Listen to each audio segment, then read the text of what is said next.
What are you doing to scale your business? I want you to think about that while you listen to today's episode. It might help you scale.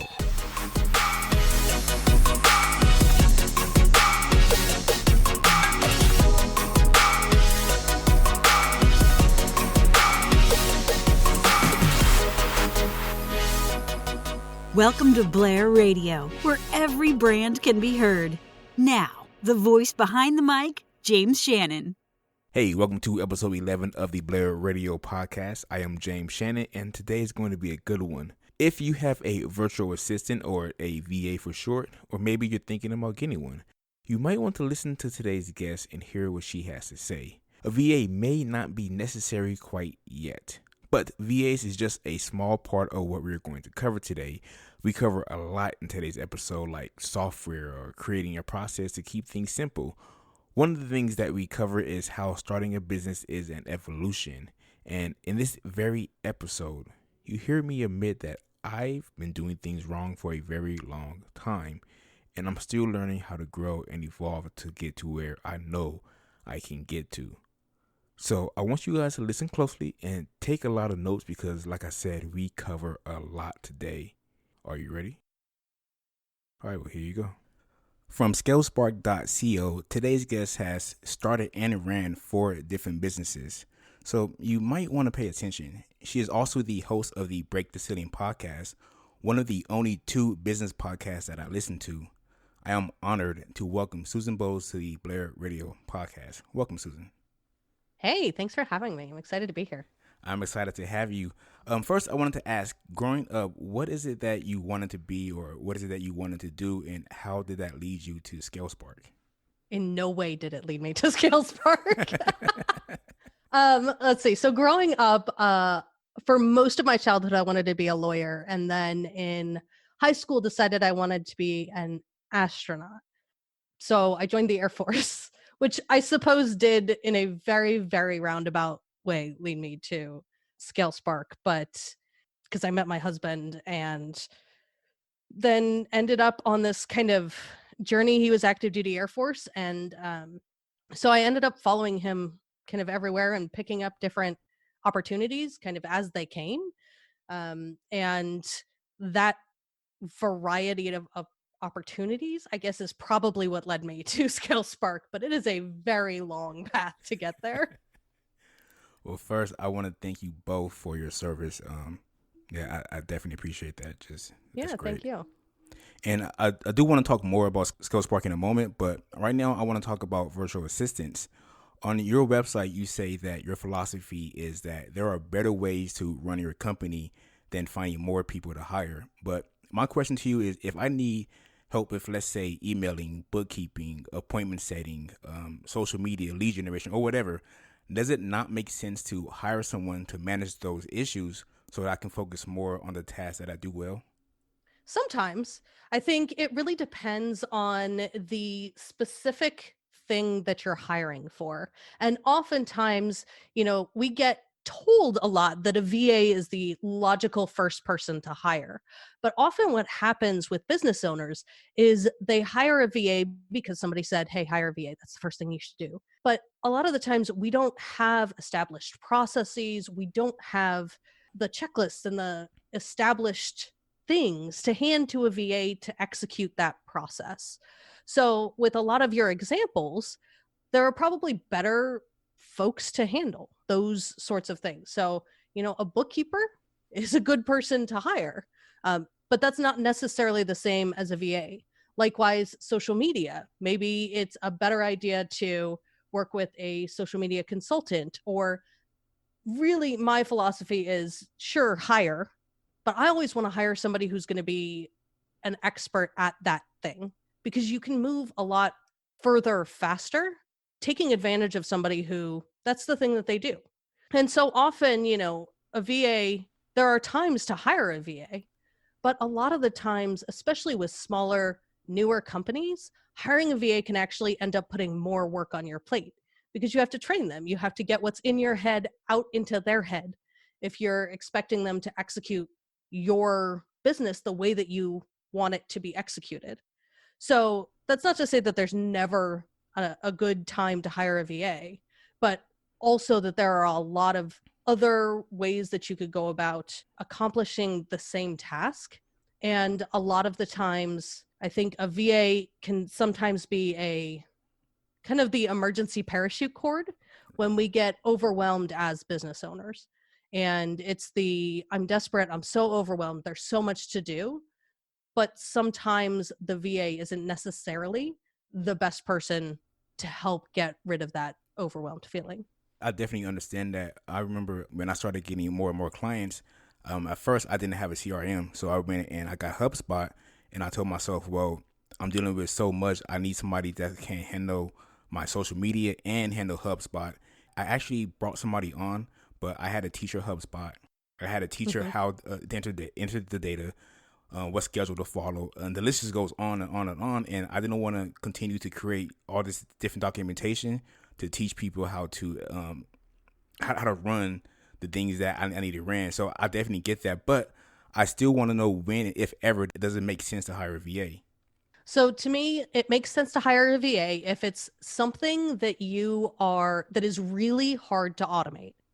So a lot of the things that we traditionally use VAs for, you can automate with a computer program. So one of the examples somebody always gives me is, setting up my client folders. When I have a new client, I like having a specific set of folders and sending the emails and those kinds of communication. Well, if you have a really solid process, you can use something like Zapier for that. You don't actually have to have somebody executing that every time. And that's not really a good use of anyone's time, VA or otherwise. But there are some things that are difficult to do with a computer program. So scheduling's great with a computer program.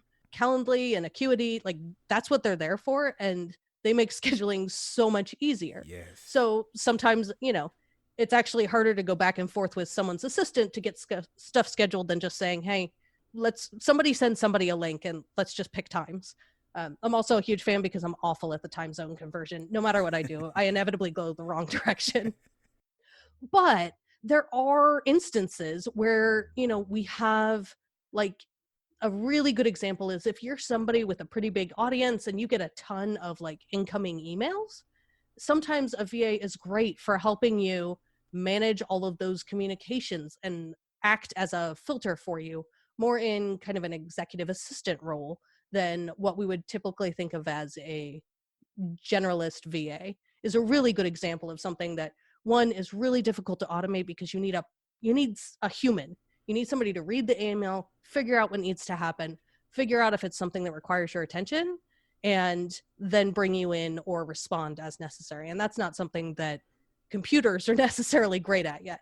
It seems to me that it's better to hire somebody that, like, let's say we use the same example when it comes to emailing. Hire somebody that's what they specialize in, not somebody that can do your emailing, your social media, and a bunch of other tasks. It's better to get an executive assistant where what they do is emailing, right?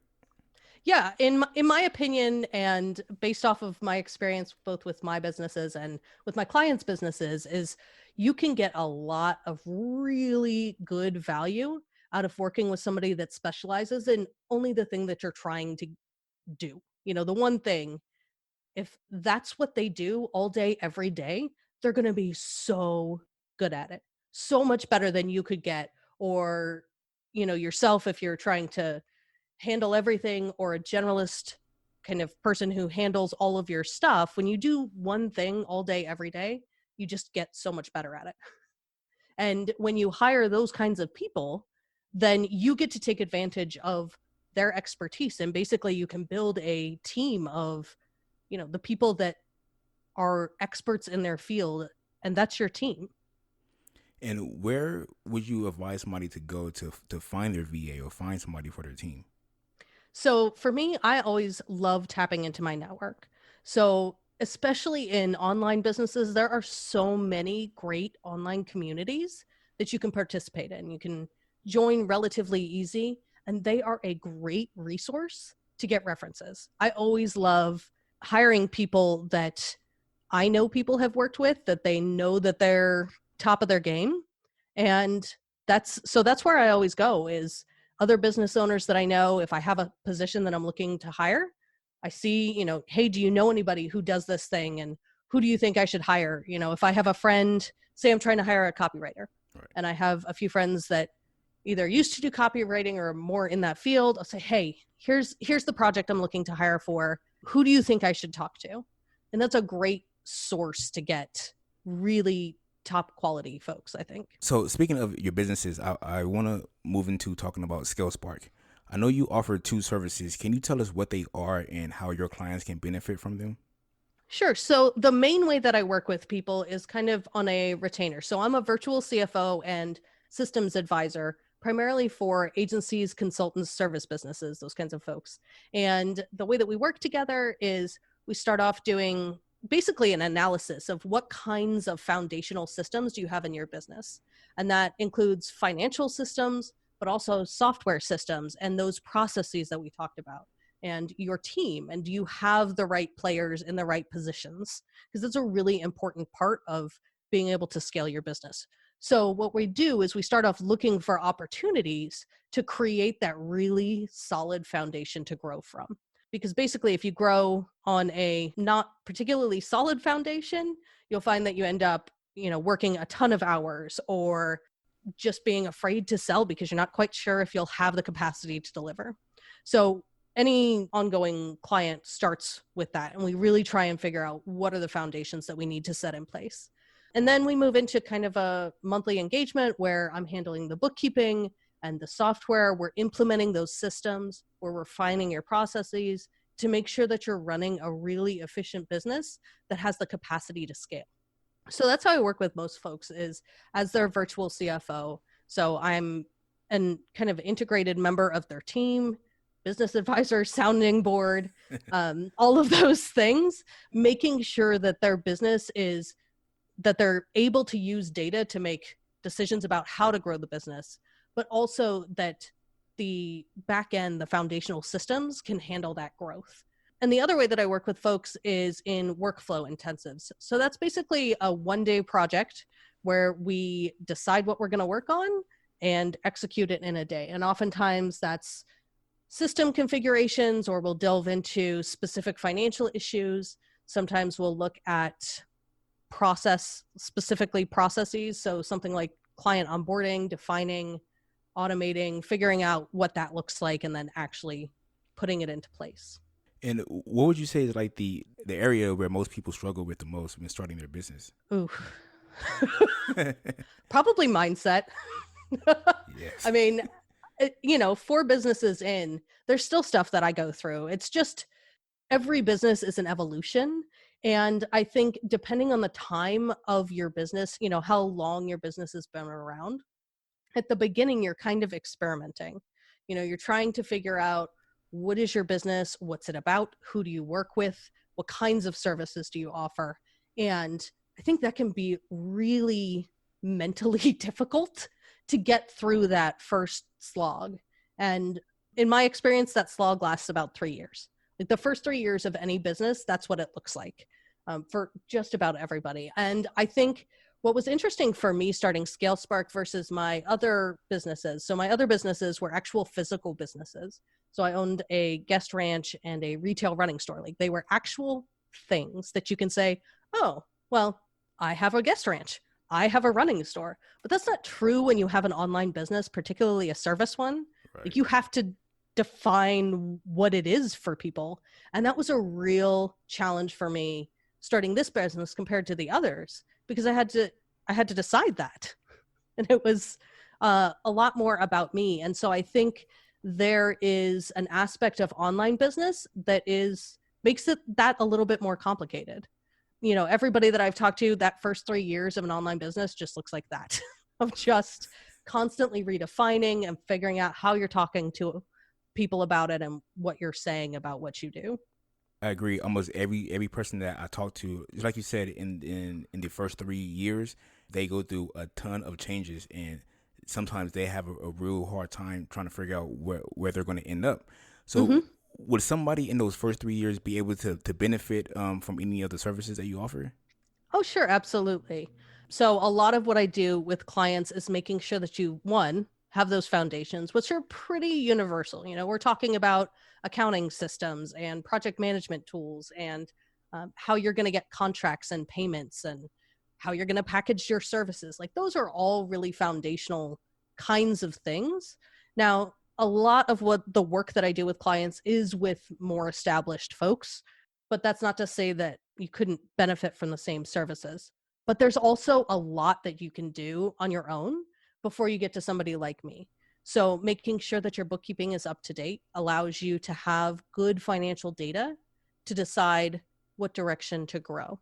So for example, one of the things that I really like measuring with clients is when you're doing specific project types, looking at how profitable that specific kind of project is for you.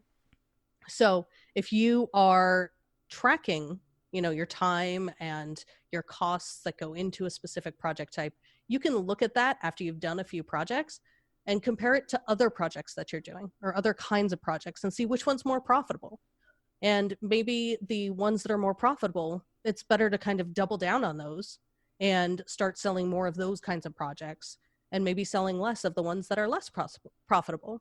Or if you really like doing the ones that are less profitable, figure out how to do it a little bit more efficiently.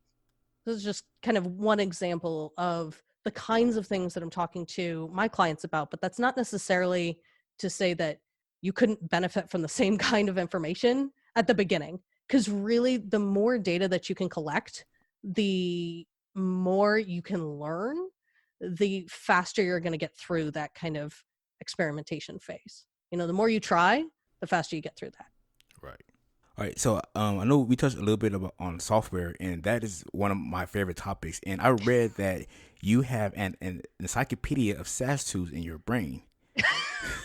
I don't know if that's true, but I do always seem to be the person that when somebody's like, oh, I need a tool for that, I'm like, hey, have you heard about this thing? It was really cool. I was just checking it out. So yeah, I've kind of become the person that somebody, when you're like, I need a tool that does this.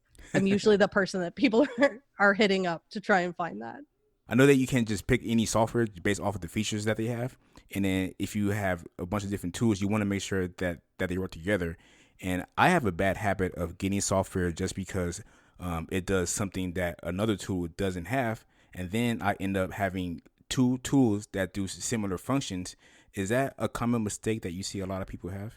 Super common. Every time I do a software audit, which is part of that kind of lead analysis where we're looking at all the systems in your business, I can almost guarantee every single person has at least one kind of duplicate software. And a lot of the times what happens is that, the SaaS tools that are on the market, a lot of them are constantly evolving. They're constantly adding new features. So a lot of the times what happens is you'll pick one tool because it happened to be the best on the market when you started using it, but maybe another tool came on that evolved that had the feature that you needed.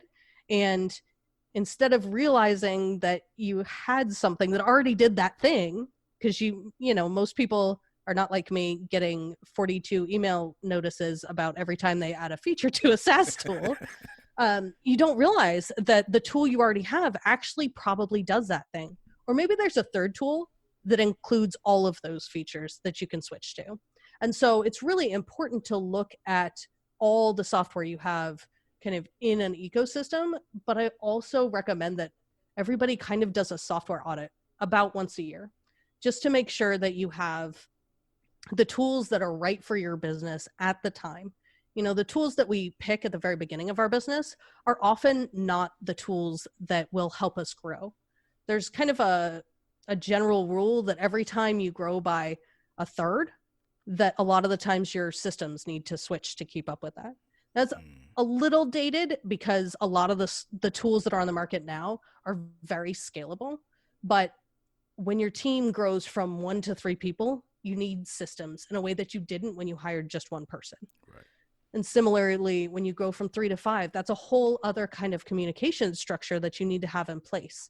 And a lot of the times technology can help with filling in that gap, particularly if you have like a remote team that doesn't talk to each other every day, that doesn't come into an office and see everybody every day. And do you have like a list of your favorite tools, or are there any tools that are, let's say, a must-have for somebody starting out? So I do have like a standard list of these are my favorite things. And they're not necessarily critical for somebody starting out, but they're a great place to make sure that you're thinking about. So the one that I always recommend is accounting system. You should always have an accounting system. It hurts me when people say that they have a box full of receipts and then they go through them and, put them all in an Excel spreadsheet at the end of the year, because that just makes me hurt. Because modern accounting software is so user-friendly these days and so automated. So I always recommend Xero, which is very similar to QuickBooks Online, but is a little more able to be integrated. So Intuit is the company behind QuickBooks, and they make a lot of other products. And they've been around for a really long time, but they are kind of fundamentally, they want you to stay in the Intuit family of products. It's not really in their best interest for you to leave and add on another app or another tool if there's something in their ecosystem that they can keep you in there. Where Xero was built from the ground up to integrate with other tools.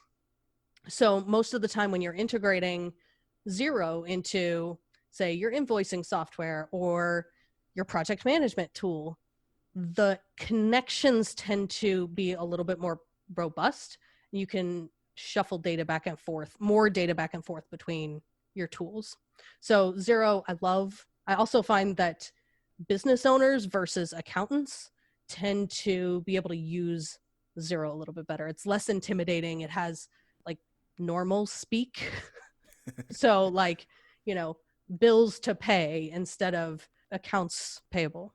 Like they are human language terms in the system that make it a little bit more user-friendly for non-accountants. So that's one I always recommend. The other one is, as you start adding team members, payroll can be a real headache.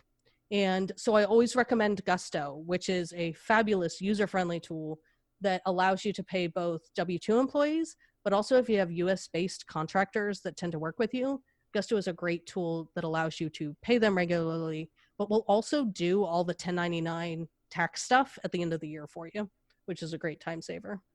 So those are the two I almost always recommend. My personal favorite in terms of project management tools, I love ClickUp. I'm a huge ClickUp fan. Yes. It's very reasonably priced. It's huge value for the subscription fee compared to a lot of the other project management tools. And it's really, really flexible. It takes there's a little bit of a learning curve in terms of how you structure the system because it's flexible. So it's going to let you structure it kind of however you want. But once you get the hang of it, it's really user-friendly. And so those are probably the three that I almost always am recommending to folks. Do you think that the reason why some people may hire a VA because they may not know what tools are out there available to them? Yeah, absolutely. A lot of the common wisdom says hire a VA. Oh, you're overwhelmed? Hire a VA. And a lot of the times I think it is because I like to talk about things in terms of default decisions.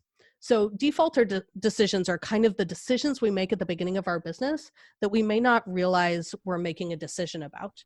So maybe it's what accounting system you use. Somebody told you to use QuickBooks, so you did, because you didn't really think about that maybe there was another choice. Or you decided to bill hourly because that's what you thought happened. Or you choose the industry that you're coming out of as your standard. You're like, well, that's just the industry standard. We send really complicated proposals and that's the industry standard. That's what everybody expects.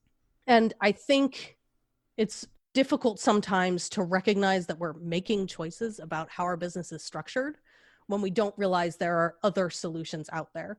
And so one of the reasons I started my podcast, Break the Ceiling, is to tell people about all the other opportunities that are out there, all the other ways you could implement different solutions so that people don't get trapped in this is what you should do. And they know the range of choices that they can pick from about their business. Susan, I'm so happy you said that because that is exactly why I love your podcast. I remember it was one of the episodes you were talking about how we default to simple. And I remember you said that you don't need to scale or even think about it as long as you have a process. How do you create a process to keep it simple?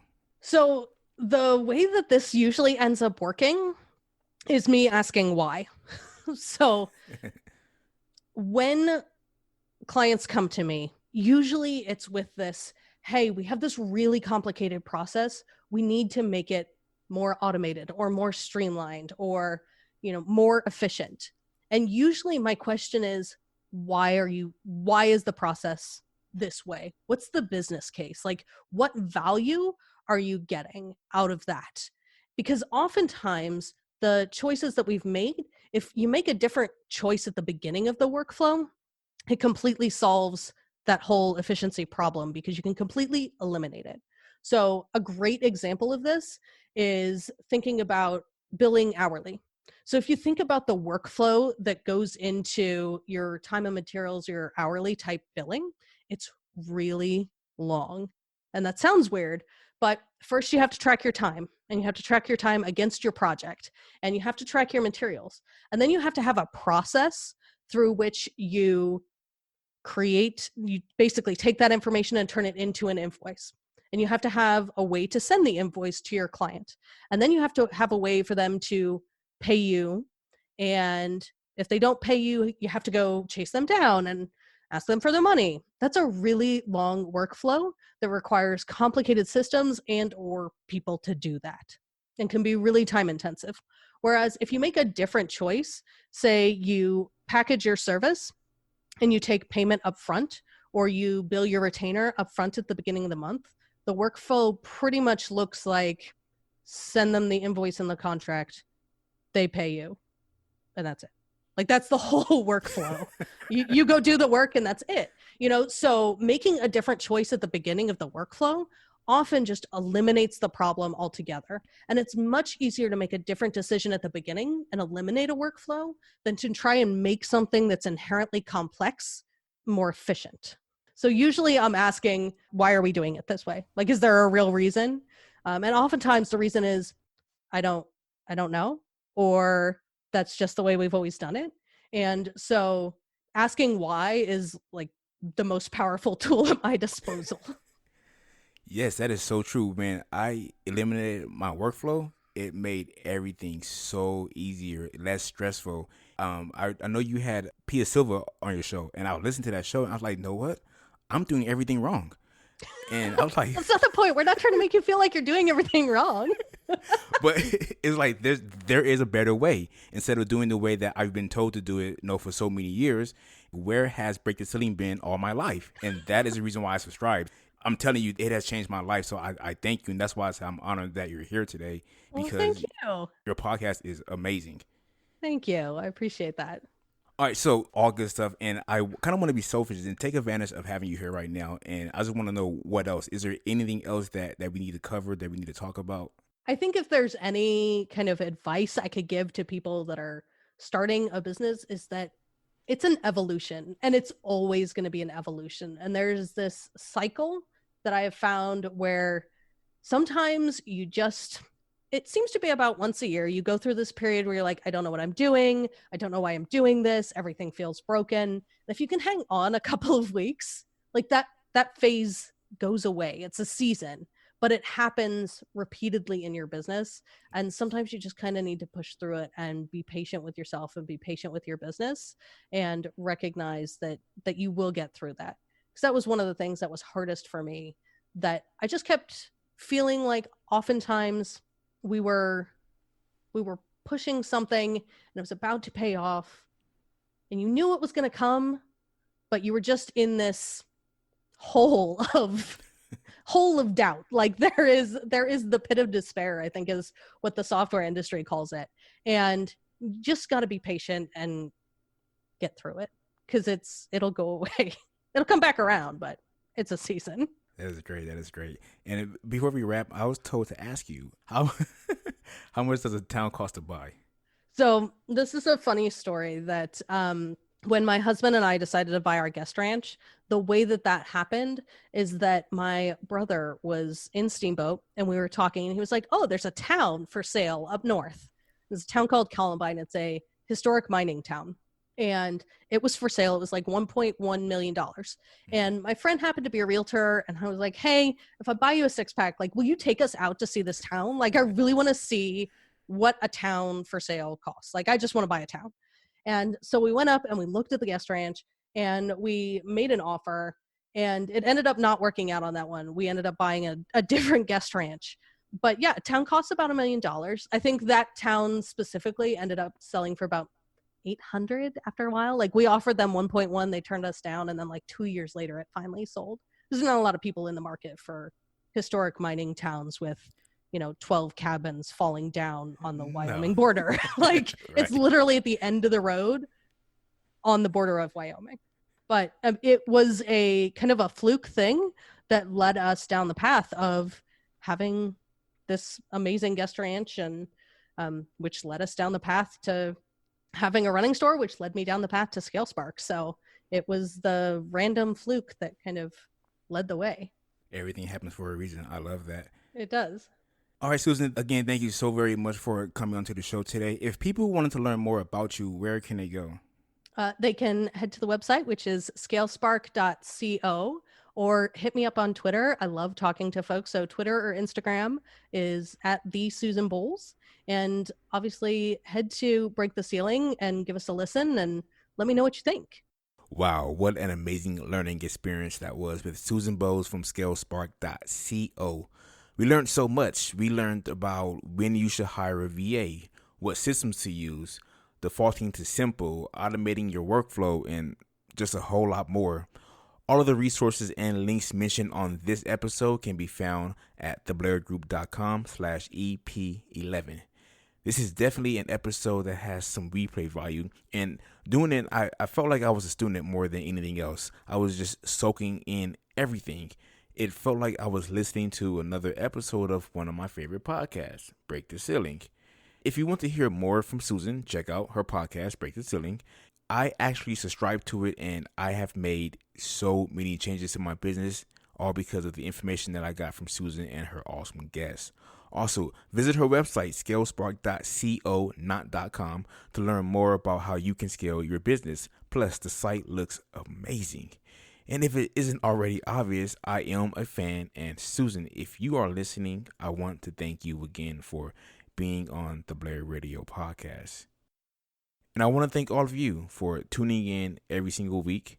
I want you to do me a favor. Go through your own software audit. Look and see what tools that you have that are doing some of the same functions as some of your other tools. Then let me know which ones you kept. I love software, and I just want to see what everybody is using with their businesses.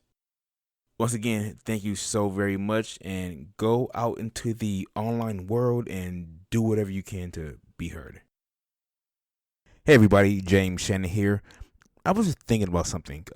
People hire other people to save time doing the stuff that they really don't want to do, but that takes time and money to teach those people to do that stuff. When you use software, it saves time and it costs less money. Susan Bowles gave us some of her favorite tools, so I'm going to give you one of mine. With PandaDoc, you can create, send, track, and sign awesome documents, proposals, contracts, and quotes, and a whole lot more. It's what we've been using at the Blair Group since the beginning, and we are one of the 16,000 plus companies still using it today. Join us by visiting my affiliate link, theblairgroup.com/PandaDoc, and try it for free today. Again, that is theblairgroup.com/PandaDoc.